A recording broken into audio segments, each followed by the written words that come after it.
사람들의 마음 속에 결코 잊을 수 없는 한 명의 사람쯤 있을 것입니다.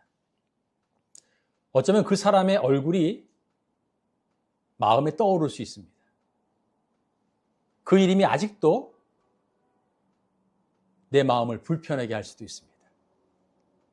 그 사람은 나를 상하게 한 사람입니다. 나를 무시하거나 나에게 상처를 주었거나 나의 삶을 혼란하게 했던 그 한 사람을 기억하지 않을 수 없습니다. 그 사람이 나에게 한 행동을 잊을 수가 없습니다. 만약 그 사람을 매일 만난다면 우리 마음속에는 참으면서 이렇게 말할 것입니다. 아니, 도대체 언제까지 이런 상황을 참아야 해? 아니, 그렇지 않으면 그래, 내가 이런 상황을 참을 만큼 참았잖아. 이제 화를 내. 우리는 이런 상황에 익숙할 수도 있고 낯설 수도 있습니다. 용서하는 태도를 어떻게 해야 할지 갈등을 겪고 해결하지 못한 채 지낼 수도 있습니다. 베드로도 같은 질문을 합니다. 7번이면 충분합니까? 이 질문에 예수님이 하나의 이야기를 들려주십니다. 베드로가 예수님께 묻습니다. 21절을 보겠습니다. 주여, 형제가 내게 죄를 범하면 몇 번이나 용서하여 주리이까? 7번까지 하오리이까? 베드로 사도는 단순히 용서가 필요한 것입니까? 라고 말하는 게 아니고요. 용서에 대한 한계를 묻는 것입니다. 형제를 몇 번까지 용서해 주어야 합니까? 라는 질문입니다. 베드로 사도가 이 질문을 던지기 전에 우리 성경 15, 17절에는 개인의 건증에 대한 내용이 있습니다. 건증이 무엇이냐면 형제를 바르게 하기 위한 그런 과정을 말합니다. 그래서 형제가 죄를 지으면 성경에서는 개인적으로 가서 권면을 하고, 그렇게 안 되면 두세 사람이 가서 얘기를 나누고, 그렇게도 안 되면 공동체에서 살피는 것으로 해야 된다라고 15, 17절에 말하고 있습니다.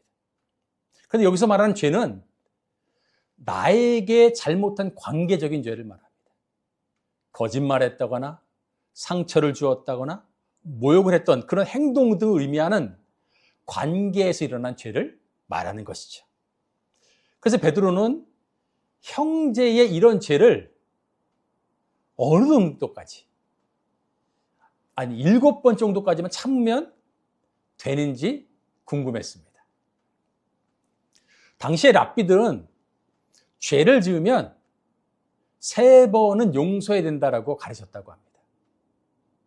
이건 아마도 아모스 1장 3절에 다메섹의 서너 가지 죄로 말미암아라는 성경 구절을 통해서 해석학적으로 발전되어 온 게 아닌가 이렇게 말들을 합니다. 근데 베드로는 그보다 훨씬 2배나 말을 합니다. 아니 7번까지 용서해야 됩니까? 라고 묻습니다. 여러분, 보통 유대의 사회에서 7은 무슨 의미가 있냐면 숫자적으로 완전성, 충만성을 말합니다. 그러니까 베드로는 조금 더 관대하게 말해서 예수님, 한 7번이면 참아주면 되는 겁니까? 라고 말하는 것이죠. 근데 예수님은 22절에 이렇게 말씀하죠. 7뿐 아니라 7번을 70번까지라도 하라라는 표현입니다. 7번을 70번이라는 얘기는 7 곱하기 70입니다. 몇 번이냐고요? 490번을 하라라는 표현인데, 이 말은 490번 하라는 표현이 아니고 용서를 횟수로 계산할 수가 없다라는 표현입니다. 예수님은 용서를 횟수로 말하시는 것이 아니고 용서를 기준의 문제로 말하고 있는 것입니다. 용서에 대해 한국은 뭐라고 말하죠? 야, 내가 참는 것도 한두 번이지. 보통 동양 사람들은 한 3번 정도 인내한다 이렇게 표현합니다. 근데 서양 사람은 다릅니다. 같은 잘못을 2번 하면 용서하지 않을 거야. 이렇게 말합니다. 이 말은 무슨 표현이냐면 서양 사람 비교적 짧은 판단을 가지고 용서를 생각한다는 것이죠. 그래서 이처럼 사람들은 관계를 유지하기 위해서 인내를 하거나 판단을 하는 용서로 이해하는 태도를 갖고 있다고 말할 수 있죠. 그러나 예수님은 그렇게 말씀하지 않으셨습니다. 7번을 70번까지라도 하라는 표현입니다. 이 표현은 이런 것이죠.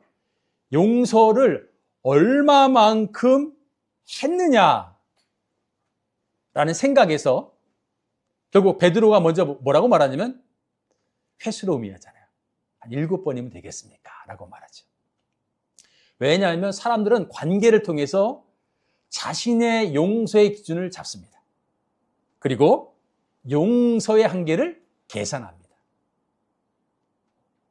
그러나 예수님은 그 기준을 숫자로 따지는 것이 아니라고 오늘 말씀하고 있습니다.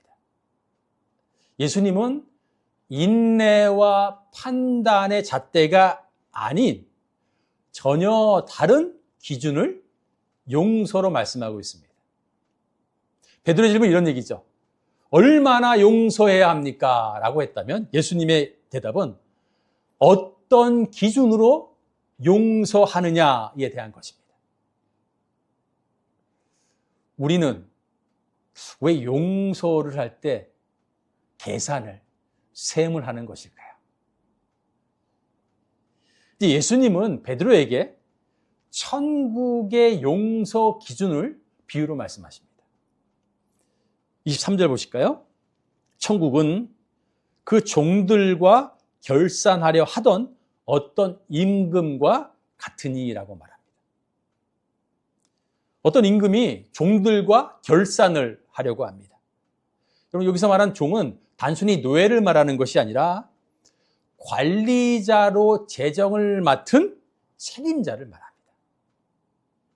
그 종들과 결산할 때가 되었습니다.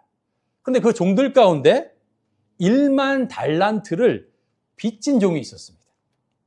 그 종은 아마도 임금의 재정을 쓰다가 아마 그만큼 손해를 냈겠죠.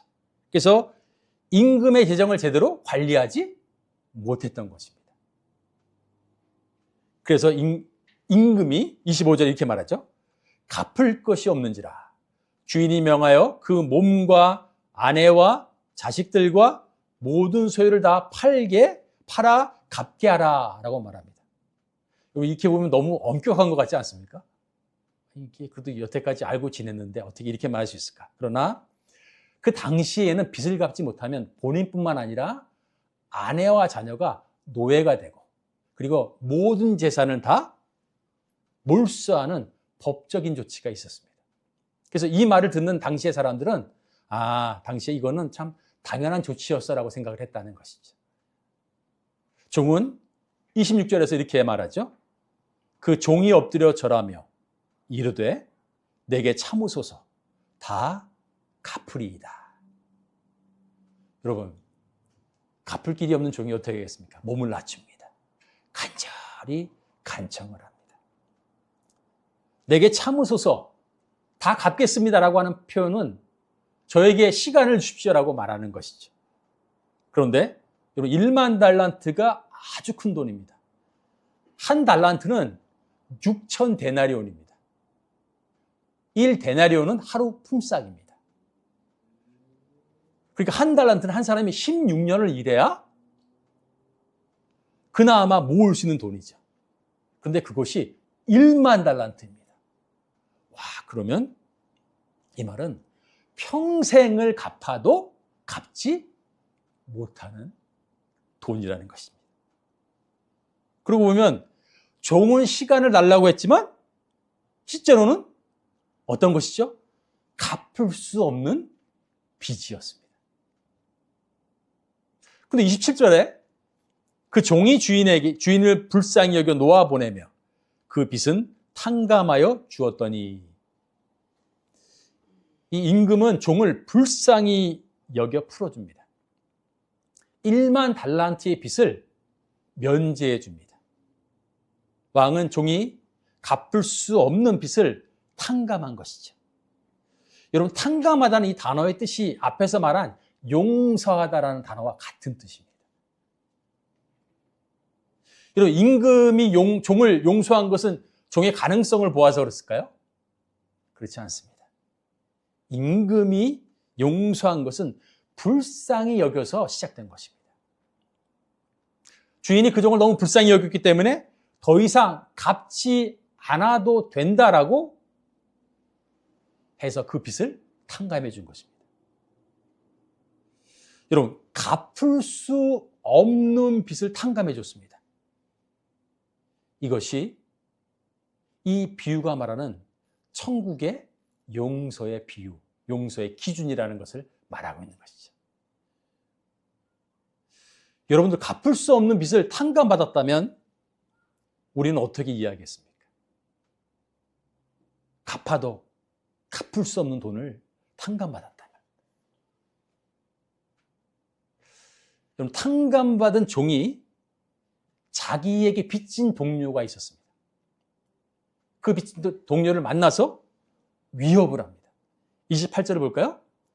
그 종이 나가서, 탕감받은 종이죠, 자기에게 100데나리온 빚진 동료 한 사람을 만나 붙들어 목을 잡고 이르되 빚을 갚으라.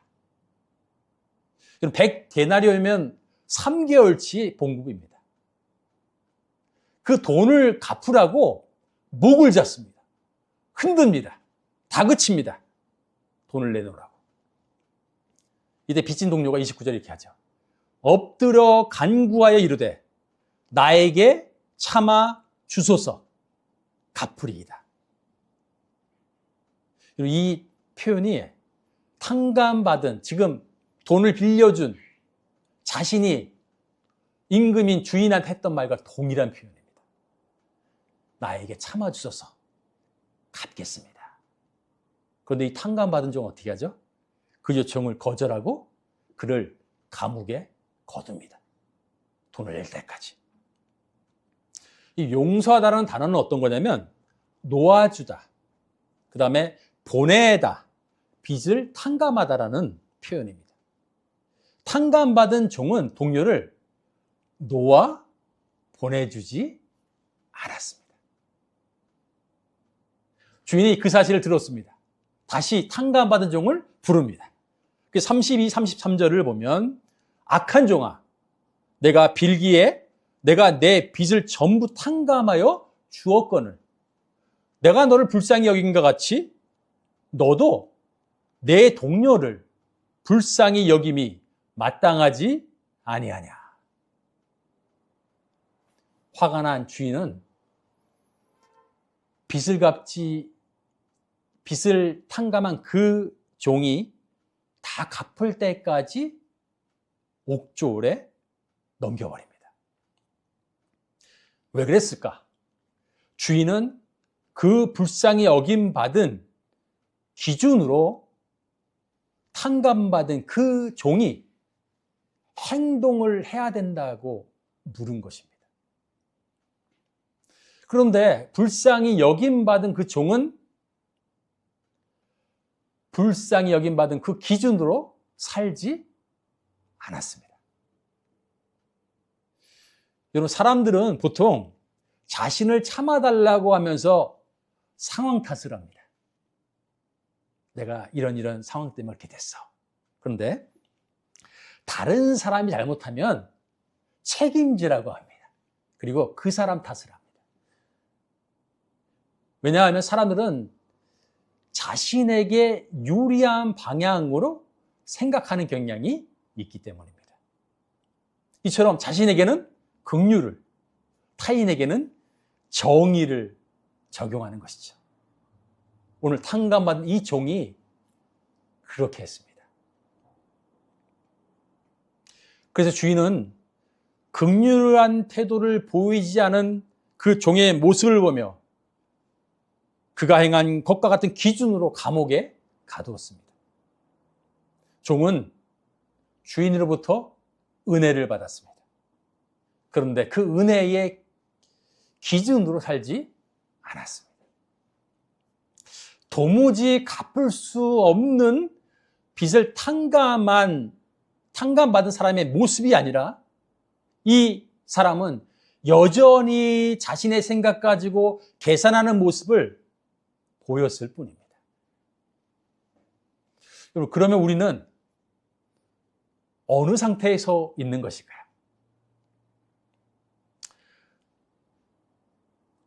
너희가 각각 마음으로부터 형제를 용서하지 아니하면 나의 하늘 아버지께서도 너희에게 이와 같이 하시리라.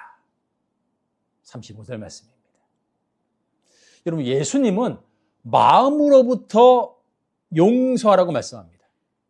왜냐하면 사람들이 대부분 다 외적으로는 괜찮아 라고 말하는데 속으로는 그렇지 않기 때문입니다.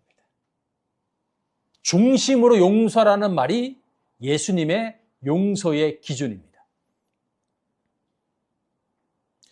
예수님이 중심으로 용서하지 않는다면 하나님의 긍휼을 외면하는 자리에 서게 될 것이라고 경고하고 있는 것입니다.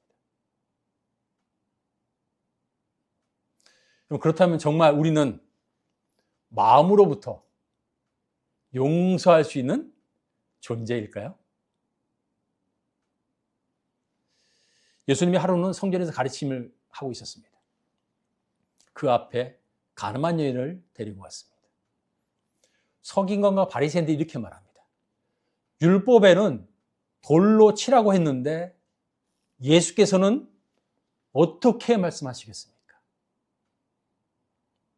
예수께서 이렇게 말씀하시죠. 너희 중에 죄 없는 자가 돌로 치라.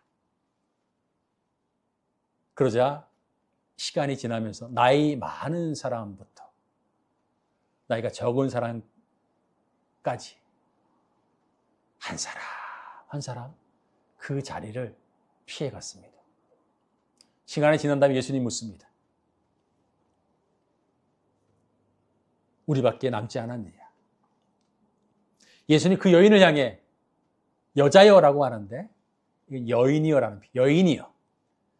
너를 고발하던 그들이 어디 있느냐? 너를 정죄한 자가 없느냐? 주여, 없나이다. 나도 너를 정죄하지 아니하노니 가서 다시는 죄를 범하지 말라. 여러분, 여기에 등장하는 여인을 좀 아십니까? 이 여인이 왜 그런 죄를 지었다고 하는지 생각해 본 적이 있으십니까? 그 여인은 그저 많은 사람 앞에 끌려 나왔을 뿐입니다. 변명할 기회도 없었고 자신의 상황을 설명할 수 없은 다만 정죄의 자리에 세워졌습니다. 사람들은 그 여인을 향해 율법을 들고 판단했습니다. 우리는 그 여인의 사정을 잘 모릅니다. 그러나 사람들은 그 여인에게 정의와 판단으로 책임을 물은 것이죠. 사람들은 보통 자신의 사정을 설명하려고 하면서도 다른 사람의 사정은 별로 고려하지 않습니다. 이것이 사람들의 계산법입니다. 그러나 예수님은 그렇게 하지 않으셨습니다. 나도 너를 정죄하지 아니하노니 다시는 죄를 범하지 말라. 여러분, 예수님은 그 여인의 죄를 인정하셨습니다. 그리고 다시는 죄를 짓지 말라고 하셨습니다. 그러면서 나도 너를 정죄하지 않는다. 이렇게 선언하셨습니다. 예수님은 정죄를 멈추셨습니다. 그 멈춤이 곧 용서입니다. 예수님께서 사람들에게 죄 없는 자가 돌로 치라고 하는 이 말씀은 너희 가운데 용서받지 않은 자가 있느냐라고 말씀하시는 것입니다. 우리는 돌을 들 자격이 없는 사람들입니다. 그래서 우리가 계산하며 정죄하려는 그 상황 속에서도 예수님은 우리를 정죄하지 않으십니다. 예수님께서 십자가에서 우리를 용서하지 않으셨다면 우리는 여전히 정죄의 자리에 서 있어야 합니다. 오늘 비유에 나오는 임금은 하나님이십니다. 우리 모두는 하나님 앞에 1만 달란트 빚진 자들입니다. 도무지 갚을 수 없는 우리의 죄의 값,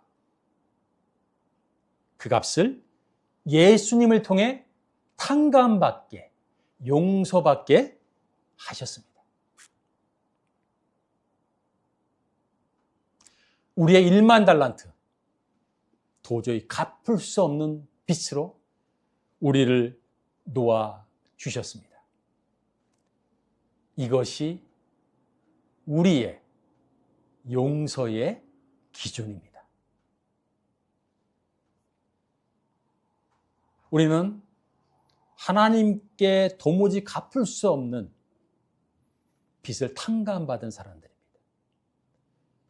그러므로 더 이상 계산하는 자리에 있는 사람들이 아닙니다. 우리는 용서를 베풀기 전에 이미 용서를 받은 사람들입니다. 우리 모두는 한 여인이 서 있던 것처럼 지금 예수님 앞에 서 있는 것입니다. 어떤 사람이 가계부를 적습니다. 그런데 그 가계부에 누가 얼마를 빌려갔는지, 아직 갚지 않은 사람 누가 있는지 자세하고 정확하게 기록합니다. 시간이 지나도 그 가계부의 그 내용은 절대로 지워지지 않습니다. 반면에 누군가 나에게 도움을 준 일들은 적어두지 않습니다. 시간이 지나면 점점 더 기억이 흐려집니다. 우리가 누군가에게 무시당하고 상처를 받으면 오래 기억합니다. 그런데 누군가가 우리에게 은혜를 베풀고 용서해 준 것은 금방 잊어버립니다.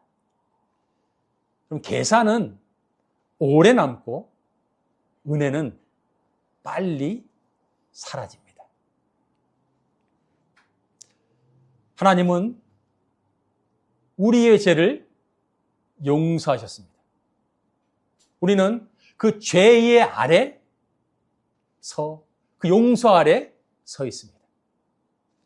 그 용서가 우리를 붙들어주는 이번 한 주간 되기를 주님의 이름으로 축원합니다.